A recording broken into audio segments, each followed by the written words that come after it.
Over the years, there's an email I've gotten many times. It's a conversation I've had at conferences. It's one I've had with friends at church.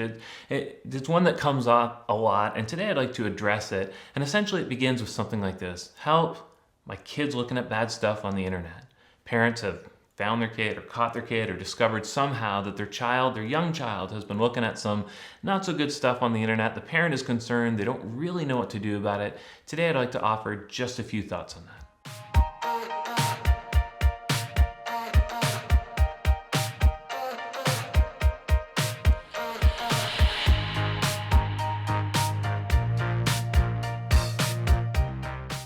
Okay, so you found out that your child has been looking at some bad stuff on the internet, or some improper stuff, or some concerning stuff, whatever it is. What do you do about that? And clearly in this question, I'm mostly thinking about sexual type content. Your child has gone looking online, they found some stuff, you're wondering how to pick up the pieces, what to do about it. Let me offer a few things. First, I think this is behavior we have modeled to our children, in that we've taught our children, when you have questions, you ask the internet. You ask Google especially, and maybe as time goes on, you're starting to ask your Amazon Echo or your Google Home or your Siri or whatever device you've got.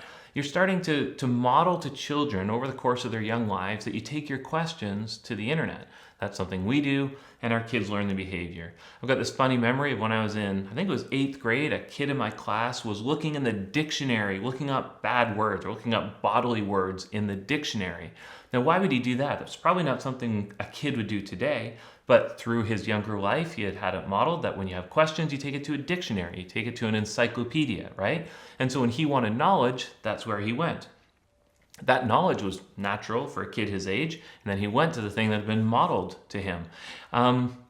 Kids today, they've seen modeled that when they have questions, they take it to the internet. So our kids are just doing what we've functionally taught them to do over the younger lives. So that puts a burden, a responsibility on us to monitor what they're looking for, because clearly looking up body parts in the Encyclopedia Britannica or in the dictionary is going to yield different results than just looking it up on Google. So this is behavior we've modeled. Second, I think the default attitude of a parent should not be to really be angry with your kids or really be concerned for your kids. Why don't you see it as an opportunity? One of the things, we've got 3 kids, talked to lots of other parents about their kids. One of the things you see is that kids want to have these conversations before parents do. Which is to say, you always think they're too young to have these conversations. You always think they're too young to have these questions or to be asking for these answers, to have this kind of knowledge.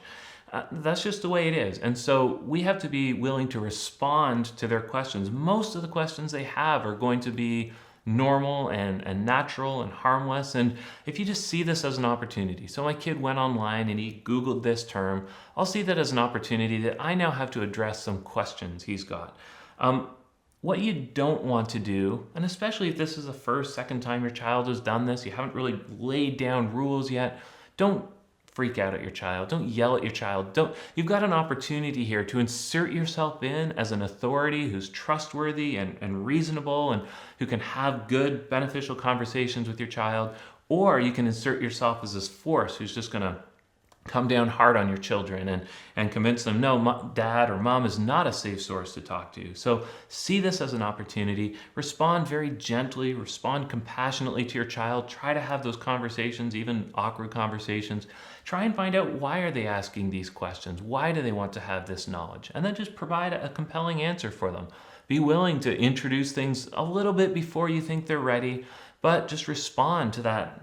Respond to them, to their desires, to their knowledge in that way, or their desire for knowledge in that way. And then, I guess, just expect these things will happen.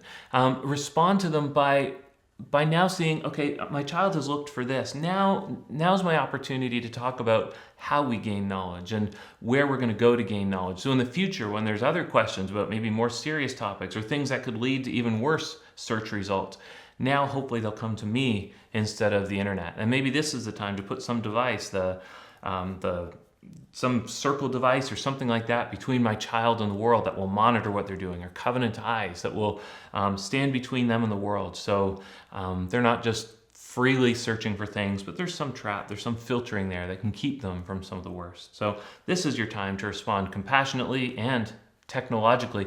But just remember, our default is when technology causes a problem, we think technology ought to solve that problem. And so the response we don't want is just say, okay, my child has done that, now I need some technological solution that will keep them from doing it again. No, speak to your child, respond to your child personally, and then put technology in as well. So there we go. Obviously what I'm saying here is geared primarily to young people, not 18-year-olds who are hardened in their sin and looking for porn, but younger kids who have interests, who have questions they're asking, and now taking those questions to the internet. Hopefully that helps you as a parent respond compassionately and also effectively in being that source of knowledge, that source of wisdom who can guide your children as they grow up, hopefully as they grow up in Christ.